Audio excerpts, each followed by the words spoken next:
اگر یہ نہیں ہے، کوئی وطن پرست ہے، وطن کی محبت کی وجہ سے کوئی نیک کام کر رہا ہے، اس کا وہ کام وطن پرستی کے کھاتے میں جائے گا، خدا پرستی کے کھاتے میں نہیں جائے گا۔ کوئی قوم پرست ہے، اپنے قوم کی محبت میں کچھ کر رہا ہے، تو اس کا وہ نیک کام قوم پرستی کے کھاتے میں جمع ہوگا، خدا کی پرستش کے لیے نہیں۔ یہ ہے موٹیو کا فرق، اور یہ ہے موٹیو کی اہمیت، اور اس کا تعلق ہے ایمان باللہ اور ایمان بالآخرہ سے۔ ایک حدیث میں حضور نے فرمایا کہ قیامت کے دن سب سے پہلے 3 اشخاص کا معاملہ پیش ہوگا۔ ایک وہ تھا کہ جو اللہ کی راہ میں جنگ کرتا ہوا مارا گیا تھا، دنیا میں شہید سمجھا جا رہا تھا۔ ایک وہ تھا جسے اللہ نے علم بہت دیا تھا، اور اس نے علم کو پھیلایا، خوب پھیلایا۔ اور ایک وہ جس کے پاس جس کو اللہ نے بہت دولت دی تھی، اور اس نے دولت جو ہے نیکی کے کاموں میں، بھلائی کے کاموں میں، غربا، یتاما، مساکین کے لیے خرچ کیا۔ اب اللہ پوچھے گا ان شہید صاحب سے کہ دیکھو میں نے تمہیں صحت دی تھی، جسمانی قوت دی تھی، تم نے کیا کیا؟ وہ کہے گا اے اللہ میں نے تیرے لیے قتال کیا اور اپنی جان دے دی۔ اللہ فرمائے گا کذبتا، تو نے جھوٹ بولا، انک قد قاتلت لأن یقال جریء، تو نے تو یہ جنگ میں حصہ لیا تھا اس لیے کہ تیری شجاعت کا ڈنکا بج جائے، تیری جرأت کی شہرت ہو جائے۔ وقد قیلا، وہ کہا جا چکا، اب یہاں تمہارے لیے کچھ نہیں ہے۔ اور فرشتوں کو حکم ہوگا اور اوندے منہ گھسیٹتے ہوئے اس کو جہنم میں ڈال دیں۔ یہی حشر ہوگا اس عالم کا، تو نے وہ نیکی کا کام کیا تھا، لأن یقال عالم، کہا جا چکا دنیا میں، ڈنکا بج چکا تمہاری شہرت کا۔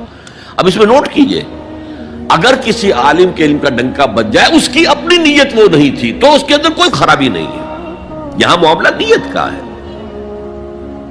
اگر نیت یہ ہو کہ میرے علم کی شہرت ہو جائے، میرے ہاتھ چومے جائیں، مجھے نذرانے پیش کیے جائیں، تو پھر وہی حشر اس کا ہوگا کہ اوندھے منہ گھسیٹ کر جہنم میں ڈال دیا جائے۔ یہی حشر اس سخی کا ہوگا جس نے سخاوت کی تھی، جس کی سخاوت کے ڈنکے بج گئے تھے، اس کا بھی یہی حشر ہوگا۔ تو انما الاعمال بالنیات، اور یہاں نیکی کی بحث میں سب سے پہلے ولکن البر بر من آمن باللہ والیوم الآخر۔ اب جو والملائکۃ والکتاب والنبیین، ان تینوں کو جمع کر لیجئے، اس سے مراد ہے نبوت اور رسالت۔ ملائکہ وحی کا ذریعہ ہیں جو انبیاء تک لے کر آتے رہے، اس وحی کا جو ریکارڈ مرتب ہوا وہ کتابیں ہیں، اور جن پر وہ وحی آئی وہ نبی ہے۔ ان تینوں کو جمع کر لیجئے، رسالت، ایمان باللہ، ایمان بالآخرہ، اور ایمان بالرسالت۔ اب اس کا تعلق کیا ہے نیکی کے ساتھ؟ یہ ذرا گہری بات ہے۔ دیکھیے نیکی کا جذبہ بھی، جو انسان کے پیشنز ہوتے ہیں وہ اندھے بہرے ہوتے ہیں۔ پیشنز، جذبات، نیکی بھی ایک جذبہ ہے۔ کبھی یہ جذبہ حد اعتدال سے تجاوز کر کے بدی بنا دیتا ہے۔ جیسے رہبانیت، ترک دنیا، شادی نہیں کروں گا، گھر گھرستی کا بکھیڑا مول نہیں لوں گا، بس اللہ سے لو لگاؤں گا۔ ظاہر بات ہے جس نے بھی فیصلہ کیا نیکی کے جذبے کے تحت کیا نا، لیکن اس کا جو نتیجہ نکلا اکثر و بیشتر پھر حرام کاری ہوئی۔ آپ عیسائیت کی جو ہے ہسٹری آف کرسچین موناسٹسزم، اس کا مطالعہ کیجئے، انہوں نے خود لکھا ہے کہ بظاہر راہب خانے ہیں، راہب اور راہبائیں رہتی ہیں، اور ان کے تہخانوں میں حرامی بچوں کے قبرستان ہو جاتے تھے۔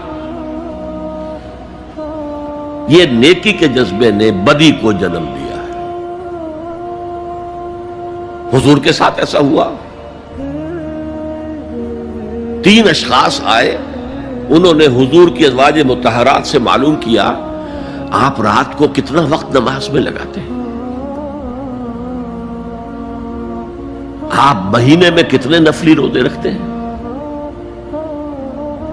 اب جو کچھ انہیں بتایا گیا, حضور کی زندگی کھلی کتاب تھی,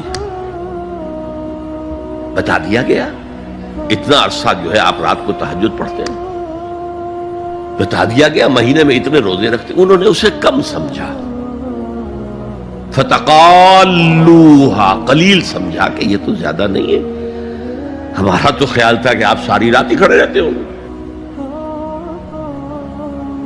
لیکن اپنے دل کو مطمئن کرنے کے لیے کہ حضور کی کہیں توہین بھی نہ ہو جائے, کہا جی انہیں تو ضرورت نہیں ہے, وہ تو معصوم ہی ہے, ان کی خطائیں اول تو ہوتی نہیں, اگر کوئی ہے بھی تو اللہ نے کہہ دیا قد غفر اللہ لک ذنبک ما تقدم منہا وما تاخر, اللہ نے تو معاف کر دی اگلے پچھلے سارے گناہ, میرے لیے یہ کافی نہیں ہے. ایک نے کہا میں پوری رات عبادت کروں گا, اپنی قبر بستر سے نہیں لگاؤں. دوسرے نے کہا کہ میں ہمیشہ ہر روز روزہ رکھوں گا, کبھی افطار نہیں کروں گا. تیسرے نے کہا میں کوئی شادی بیاہ نہیں کروں گا, ایک کھکیڑ میں نہیں پڑھوں گا میں.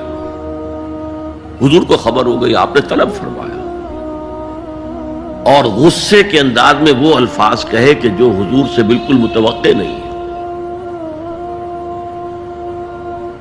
واللہ انی لاتقاکم واخشاکم, خدا کی قسم میں تم سب سے زیادہ متقی ہوں اور سب سے زیادہ اللہ سے ڈرنے والا ہوں. لیکن میرا طریق یہ ہے کہ میں رات کو سوتا بھی ہوں اور نماز بھی پڑھتا ہوں, میں روزہ رکھتا بھی ہوں, ناغہ بھی کرتا ہوں, میں نے شادیاں کی ہیں, متعدد ازواج میرے گھروں میں ہیں. فمن رغب عن سنتی فلیس منی, جو بھی میری سنت سے ہٹا وہ مجھ میں سے نہیں ہے, میرا امت ہی نہیں ہے. تو نیکی کا جذبہ بھی حد اعتدال سے تجاوز کر کے بدی کو جنم دے سکتا ہے. ایک صحابی, نوجوان صحابہ میں سے عبداللہ ابن عمرو ابن العاص, عجیب یہ بات ہے کہ باپ جو ہے بہت بڑا سیاستدان, بہت بڑا جری سپہ سالار, بہت بڑا حکمران, حضرت عمرو بن العاص بیٹا نہایت زاہد و عابد, مرتاس, زاہد مرتاس, ساری رات کھڑے ہیں, بستر سے کمر ہی نہیں لگائی, ہر روز روزے سے ہیں. یہ خبر دی گئی حضور کو تو آپ نے طلب فرمایا یا عبداللہ اولم اخبر انک تقوم اللیل وتصوم النہار, اے عبداللہ مجھے یہ خبر نہیں دی گئی ہے, یعنی یہ بات جو ہے صحیح ہے کہ نہیں کہ تم ساری رات عبادت کرتے ہو, ہر روز روزہ رکھتے ہو. کیا کہہ سکتے تھے, بلا یا رسول اللہ, حضور ایسا تو ہے. فرمایا لا تفعل, ہرگز ایسا مت کرو. فإن لزوجك عليك حقا وإن لزورك عليك حقا بل إن لنفسك عليك حقا, تمہارے نفس کے بھی تم پر حقوق ہیں, تمہاری بیوی کے بھی تم پر حقوق ہیں. ان کی زوجہ سے کسی نے پوچھا تھا تم ہمیشہ میلی کچیلی رہتی ہو, کبھی ہم نے تمہیں کسی اچھے لباس میں, کس کوئی جسے سنگھار کہہ دیتے کہ یہ میں نے دیکھا, تو ان کا کہ مجھے کیا غرض ہے, تمہارے بھائی کو تو مجھ سے کوئی غرض ہے ہی نہیں, میں کس کے لیے بناؤ سنگھار کروں. یہ بھی الفاظ آتے ہیں. فرمایا ہرگز مت کرو. میں تو کرتا ہوں, میں روزے بھی رکھتا ہوں لیکن نہیں بھی رکھتا, میں نماز پڑھتا ہوں لیکن سوتا بھی, میری بیویاں ہیں متعدد, تو میری سنت اگر تم نے چھوڑ دی تو تمہارا مجھ سے کوئی تعلق نہیں ہوگا. اس کا مطلب کیا ہوا, تو سم اپ, نیکی کا ایک ماڈل بھی سامنے رہنا چاہیے جس میں توازن ہو, اعتدال. انبیاء وہ توازن پیش کرتے ہیں اپنے کردار اور شخصیت کے ذریعے سے. وہ جو فرمایا گیا لقد کان لکم فی رسول اللہ اسوۃ حسنہ, تمہارے لیے اللہ کے رسول کی شخصیت میں ایک اچھا نمونہ ہے. یہ نمونہ معتدل ہے، متوازن ہے۔ حضرت عائشہ فرماتی ہیں حضور ہمارے مابین تشریف فرما ہوتے تھے، پیار اور محبت کی باتیں بھی ہوتی تھیں۔ حضور ہمارے ہاں کے جو ذرا زیادہ دیندار، جنہیں زیادہ مسالہ لگ جاتا ہے، وہ کرخت مزاج کے، گھروں میں بھی معلوم ہوا داخل کیا ہوا قیامت آ گئی ہے، تو اس طرح کا نہیں تھا معاملہ، اپنی بیویوں کی دل جوئی، ان سے محبت اور پیار کی باتیں۔ لیکن حضرت عائشہ فرماتی ہے کہ ہمارے درمیان بیٹھے ہوتے تھے اور پیار و محبت کی گفتگو ہو رہی ہوتی تھی، اذان کی آواز آتے ہی ایسے ہی اٹھ کر چل دیتے تھے جیسے ہمیں جانتے بھی نہیں کہ ہم کون ہیں۔ یہ توازن پیدا کرو، ترک دنیا نہیں، دنیا میں رہو اور پھر وہ کردار پیش کرو جو محمد نے پیش کیا صلی اللہ علیہ وسلم اور آپ کے صحابہ نے پیش کیا۔ دنیا میں رہتے ہوئے ترک دنیا اس معنی میں دنیا مقصود نہ بن جائے، مطلوب نہ بن جائے۔ لا مقصود الا اللہ، لا مطلوب الا اللہ، لا محبوب الا اللہ۔ تو یہ ہے اس نیکی کی بحث میں ایمان بالرسالت کا معاملہ۔ اب آگے چلتے ہیں۔ وَآتَى الْمَالَ عَلَىٰ حُبِّهِ، اور دیتا ہے وہ اپنا مال، یا دیا اس نے اپنا مال اس مال کی محبت کے باوجود، علی الرغم۔ جن حضرات نے ترجمہ کیا ہے کہ اللہ کی محبت کی وجہ سے ہی اللہ کی محبت میں وہ مال دیتے ہیں، یہ غلط ہے۔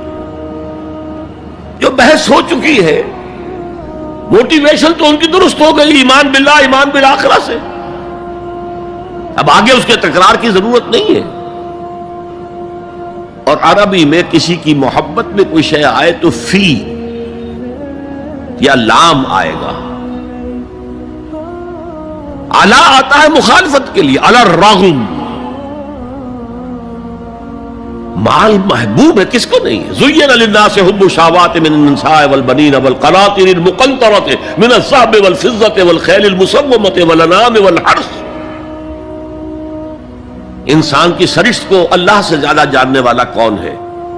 وہ فرما رہا ہے، سورہ آل عمران کی آیت ہے، مزین کر دی گئی ہے انسانوں کے لیے محبت بیویوں کی، بیٹوں کی، اور ڈھیروں مال کی، سونے کی اور چاندی کی، اور گھوڑے وہ کہ جو پیڈگری والے ہوں اور جو بہت اعلیٰ نسل کے ہوں، خیل المسومہ، نشان زدہ گھوڑے، اور مال ہو، بھیڑیں بکریوں کو گلے کے گلے ہوں، اور گائے اور بیل ہوں، اور یہ ساری چیزیں محبوب ہیں۔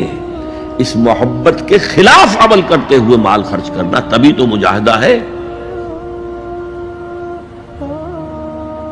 تو جیسے اردو میں ہم علی الرغم کہتے ہیں، علی الرغم، باوجود اس کی محبت کے وہ خرچ کرتے ہیں۔ اب یہاں جو اصل نوٹ کرنے کا نقطہ ہے وہ کیا ہے؟ دیکھیے، اسلام کا جو نظام ہے دنیاوی، اس میں ایمان کے بعد پہلی شے نماز ہے۔ وہ جو کہا گیا ہے کہ قیامت کے دن سب سے پہلا محاسبہ نماز کا ہوگا، اور جب ہماری مسجدوں کے اندر لکھے ہوتے تھے فارسی کے اشعار، روز محشر کے جان گداز بود، اولی پرسش نماز بود،